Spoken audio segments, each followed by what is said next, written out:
Assalamualaikum warahmatullahi wabarakatuh. Perkenalkan, nama saya Norma Mahmuda, STMT.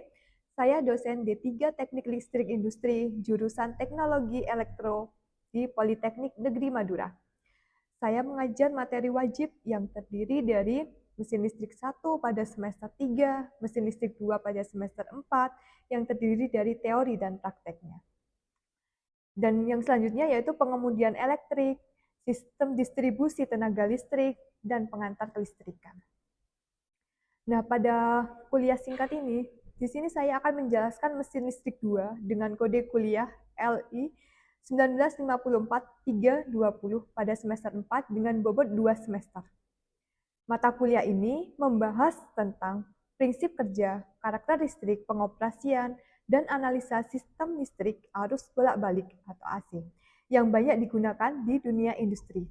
Materi meliputi generator sinkron, motor sinkron, dan motor induksi 3 fasa, termasuk konstruksi, operasi, dan metode penguatan atau starting, pengaturan kecepatan, pengereman, serta analisis parameter dasar seperti kecepatan sinkron, slip daya, torsi, dan efisiensi. Mahasiswa juga mempelajari analitik karakteristik performa dari motor listrik AC sebagai dasar pemecahan masalah pada aplikasi di industri. Bahan kajian yang akan dibahas yaitu generator mesin-mesin elektrik, generator sinkron, medan magnetik berputar, prinsip kerja dasar motor sinkron, operasi motor sinkron pada kondisi tunak, starting dan pengaturan kelajuan motor induksi. Pembelajaran mesin listrik 2 menggunakan penilaian sebagai berikut.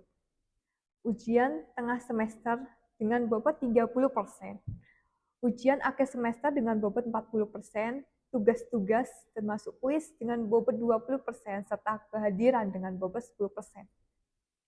Rincian pertemuan terdiri dari 16 pertemuan dengan pembagian sebagai berikut. Minggu 1 sampai minggu ke-6 yaitu menggunakan perkuliahan luring.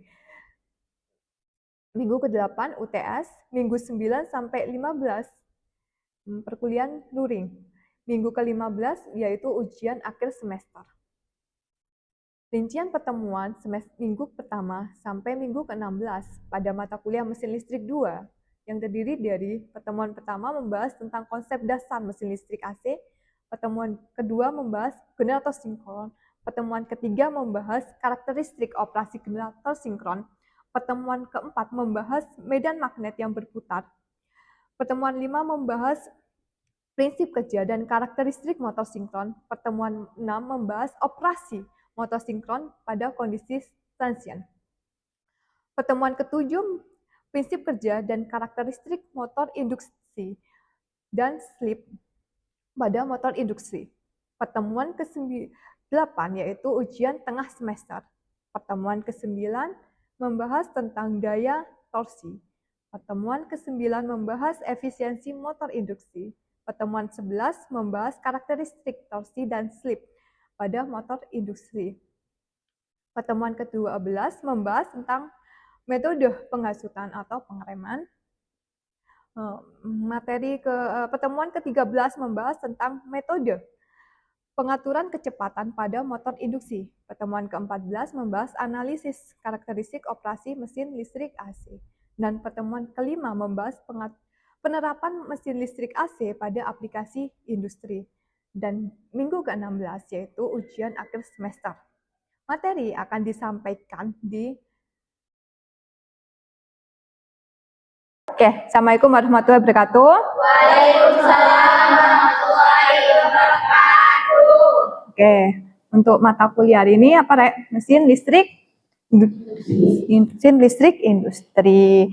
Nah, sekarang tuh ada yang namanya CPL, capaian pembelajaran lulusan. Nah, ini nanti kalian selanjutnya ketika kalian itu lulus, yaitu kalian menguasai prinsip-prinsip teknik terutama dalam bidang matematika terapan dan listrik. Ini yang paling utama. Kenapa matematika juga dibutuhkan? Karena bahasanya juga soal perhitungan. Nah, yang kedua yang menguasai perkembangan teknik dan teknologi serta berkaitan dengan bidang kelistrikan. Itu ya. Ini ada tujuan belajar pada mata kuliah ini. Yang pertama mampu menjelaskan konsep prinsip kerja, karakteristik, dan pengoperasian mesin listrik. Baik itu generator sinkron, motor sinkron, dan motor induksi. Ini yang kita bahas hari ini. Nah, yang kedua, mampu menganalisis karakteristik operasi mesin listrik AC, terutama pada perhitungan pengujian performa, baik itu permasalahan dasar ataupun aplikasi di industri. Itu ya. Nah, ini ada kemampuan akhir yang direncanakan. Nah, pada bahasan motor induksi itu pada KAD 4, yaitu kalian bisa menjelaskan konstruksi dasar dan jenis motor induksi 3 fasa. Ya. Nah, yang kedua menjelaskan prinsip pembentukan medan putar. Bagaimana medan putar itu bisa berputar nanti rotornya ya. Yang ketiga menjelaskan prinsip kerja motor induksi, dan yang keempat menjelaskan dan menghitung perhitungan slip. Tuh. Nah, dari sini ini sebelum kita masuk ke motor induksi, ada yang ingat nih? Minggu kemarin kita bahas apa? Bahas motor sinkron, ya kan? Ya, nah, sekarang pertanyaannya nih, siapa yang ingat? Apa yang dimaksud motor sinkron? Izin menjawab, Ibu. Ya, terima kasih. Motor sinkron adalah motor AC yang kecepatan putaran pada rotornya sama dengan kecepatan medan magnet putar stator.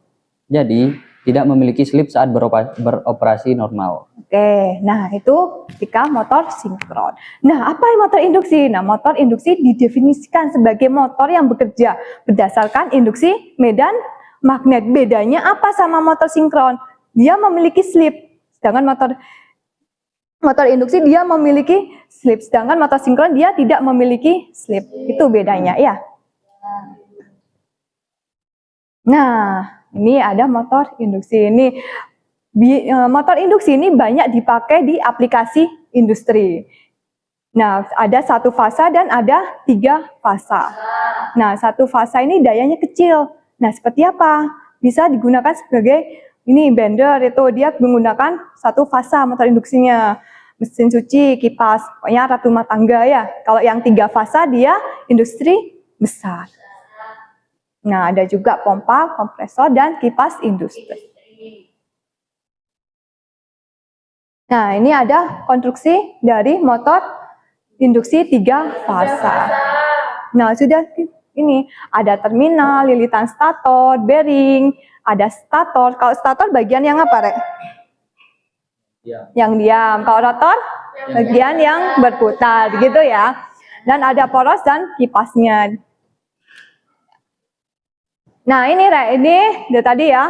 Ini konstruksi dasar dari motor induksi 3 fasa. Ada 2 tadi, ada rotor, ada stator. Nah, ini kalau stator itu ada lilitan seperti ini, ada plat seperti itu, sehingga dia itu bisa mengurangi arus eddy. Nah, ini ada susunannya 3 fasa terpisah 120 derajat listrik. Itu. Ada pertanyaan dari sini?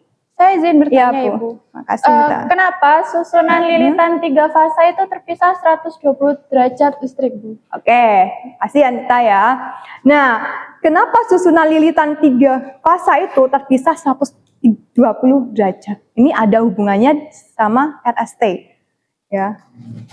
Jadi ada lilitan ini terpisah 120 derajat dianya. Medan magnet berputar agar lebih stabil dia. Kenapa? Sebab itu dia terpisah 120 derajat antara fasa R dan S. Dan juga T-nya. Dia 120 derajat, 120 derajat. Kalau di total dia 300, berapa, Rek? 360. Nah, yang kedua, kenapa dia terpisah 120 derajat? Karena efisiensi energi. Nah, kalau dia fasanya tidak seimbang, dia tidak efisien. Soalnya dia tidak seimbang. Gitu. Jadi kalau ini harus seimbang fasanya juga pada motor induksi ini. Nah, gitu. Udah? Gimana, Nita? Sudah jelas, Ibu. Oke, terima kasih. Ya, ini rotor, jenis rotor. Ini yang paling umum digunakan. Ini ada slip ring, ada rotor sangkar tupai. Tuh ya. Nah, ini kalau rotor sangkar tupai, itu kenapa dia disebut rotor sangkar tupai? Soalnya dia bentuknya itu mirip sangkar tupai. Nah, konstruksinya sederhana dan kuat. perawatannya rendah, lebih hemat dan ekonomis, dan paling banyak digunakan. Itu ketika dia memakai rotor sangkar tupai. Tuh. Dan yang kedua ini slip ring. Nah, kalau slip ring ini dia itu mempunyai lilitan slip. Lilitan slip yang ini. Nah, yang di slip ring itu ya, dia ada 3 lilitan sehingga dia terbentuk cincin. Dia disebut cincin slip ring. Gitu. Nah, keuntungannya apa ketika menggunakan rotor dengan bentuk rotor lilitan atau slip ring ini?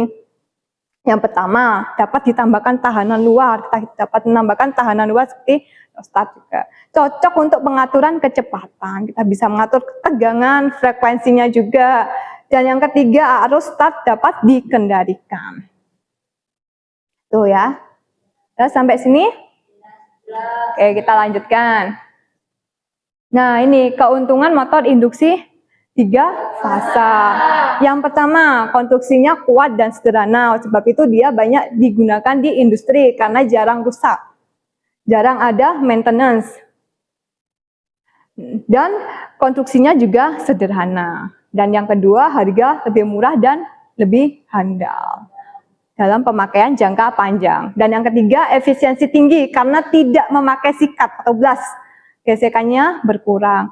Efisiensinya lebih baik dan tidak cepat aus.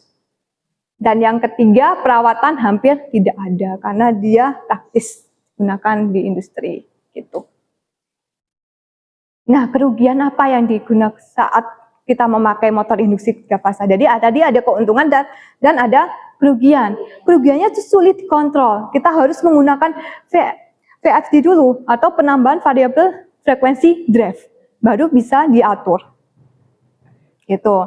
Dan arus awal tinggi, jadi arus starting awal tuh 5-7 kali dari arus nominalnya supaya dia bisa membentuk gaya gerak listrik. Gitu. Ya. Nah, ini tadi ada hubungannya sama 120 derajat ini. Dia ada medan magnet putar. Apa yang disebut medan magnet putar itu? Ini dihasilkan oleh kumparan stator. Nah, proses terbentuknya gimana? Kumparan stator dipasang terpisah 120 derajat LST-nya. Gitu. Dan ini ketika dia itu LST-nya digabungkan, dia akan membentuk medan putar stator. Di sini dia ada itu kan ada lingkaran tuh, dia berputar tuh LST-nya merah, biru sama hijau ya. Itu dia aliran yang terjadi dalam stator. Jadi medan magnet inilah membuat rotor juga ikut berputar. Itu. Ya. Oke, kita lanjutkan. Ini ada prinsip kerja motor induksi. Nah, prinsip kerja gimana sih prinsip kerjanya? Yang pertama, sumber tegangan 3 fasa diberikan ke stator. Nah, dari stator terbentuklah apa? Medan magnet putar atau NS simbolnya ya. Nah, yang kedua, selanjutnya medan magnet putar ini memotong konduksi rotor sehingga akan timbul apa? Timbul arus di sini ya. Nah, yang di gambar 2 itu akan timbul arus induksi pada rotor. Nah, dari arus induksi pada rotor terbentuklah gaya Lorentz. Ya, sehingga dia akan timbul torsi elektromagnetik. Sehingga dia dapat memutar rotor. Tuh. Nah, dari sini, oke. Nah, ini slip. Slip itu selisih antara kecepatan sinkron dengan kecepatan putar rotor. Ini rumusnya S sama dengan NS itu apa? Kecepatan sinkron medan stator atau RPM. Dikurangi NR, kecepatan rotor dibagi NS. Nah, itu slip. Tapi kalau dalam bentuk persen gimana? Dikali 100 nanti. Dan nanti ada soal perhitungannya juga ya. Nah, slip ini menghasilkan kopel untuk memutar rotor. Nah, jika NS sama dengan NR, dia rotornya tidak berfungsi atau dia mati. Atau dalam kondisi tidak bergerak. Gitu. Nanti kita lihat kurva kerjanya. Ini ada frekuensi arus rotor. FR itu apa? Frekuensi arus rotor di dalam bentuk frekuensi atau Hz. Nah, kalau frekuensi yang selanjutnya frekuensi tegangan pada stator. Kalau S-nya slip. Jadi FR sama dengan S kali F. Gitu. Nah, untuk operasi normal slip itu hanya dioperasikan 5%, 1-5%. Seperti itu. Nah, ini ada 3 mode operasi. Ada mode operasi saat pengereman, saat motor dioperasikan sebagai motor, atau dioperasikan sebagai generator. Nah, kalau dia motor dioperasikan sebagai motor, dia slipnya harus lebih besar dari 0. Atau kecepatan rotor kurang dari kecepatan sinkron. Ini ya. Baru dia dioperasikan sebagai motor. Gimana kalau dia dioperasikan sebagai generator? Nah, harus NR lebih besar daripada NS. Atau S kurang dari 0. Sehingga dia bisa menghasilkan energi listrik. Nah, kalau ini pengereman, dia itu harus apa, Rek? Yang tadi NR sama dengan NS itu saat pengereman karena dia menghentikan motor. Gitu. Nah, ini grafik atau hubungan antara torsi dan slip. Gitu. Nah, daerah ini, daerah motor sama daerah yang generator itu terpisah sama rotornya berlawanan arah. Sedangkan kalau ini searah arus medannya. Gitu. Nah, ini lagi pengaturan dengan mengubah jumlah kutub. Nah, kalau tadi kita langsung menggunakan VSD untuk mengatur frekuensinya, mengatur tegangannya. Tapi kalau ini konstruksinya yang diatur dengan mengubah kutubnya. Oke, NS kali 120 F-nya frekuensi dibagi P atau jumlah kutub. Jadi dengan jumlah kutub, ketika jumlah kutubnya bertambah, kecepatannya menurun. Ketika jumlah kutubnya berkurang, dia kecepatannya semakin meningkat. Tuh, dengan menggunakan perhitungan NS ini. Nah, ini ada soal 1 nih. Nah, motor induksi 3 fasa. Nah, itu 10 HP, dayanya 208 dengan frekuensi 60 memiliki 4 kutub. Ya. Dengan hubungan bintang. Nah, berapa kecepatan motornya? Nah, ini ada 1800. Nah, kecepatan rotornya, yang B, kecepatan rotor pada kondisi beban penuh, ini slipnya 5%, sama dengan berapa? 0,05 ya. Jadinya hasilnya berapa itu? 1710 RPM, itu yang bawah sendiri ya. Dan yang ketiga, frekuensi arus, yang dicari frekuensi arus rotor pada kondisi beban penuh. Nah, ini rumusnya frekuensi tadi, FR sama dengan S kali F, ya 3Z. Nah, kalau ini soalnya dikerjakan di rumah. Ya, ini link bukunya dan nanti kalian sebagai bahan review ini ditampilkan sebagai bahan review. Ini coba kalian start. Nah, yang tadi. Udah masuk semua? Oke. Nih. Bagaimana prinsip kerja motor induksi? Ayo.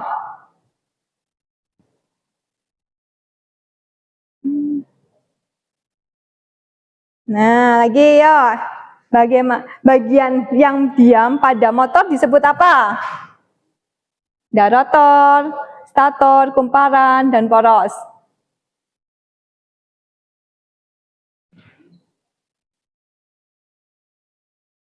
Oke, sudah?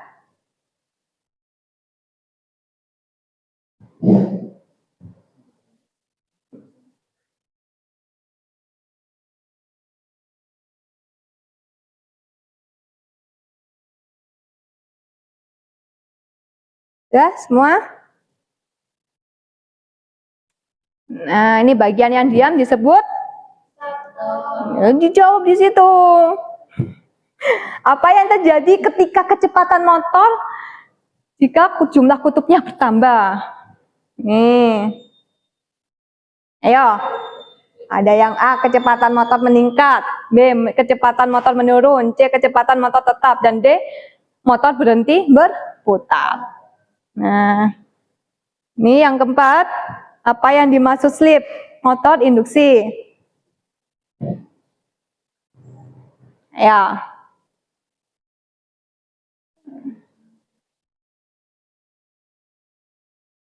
Udah? Dah. Ya.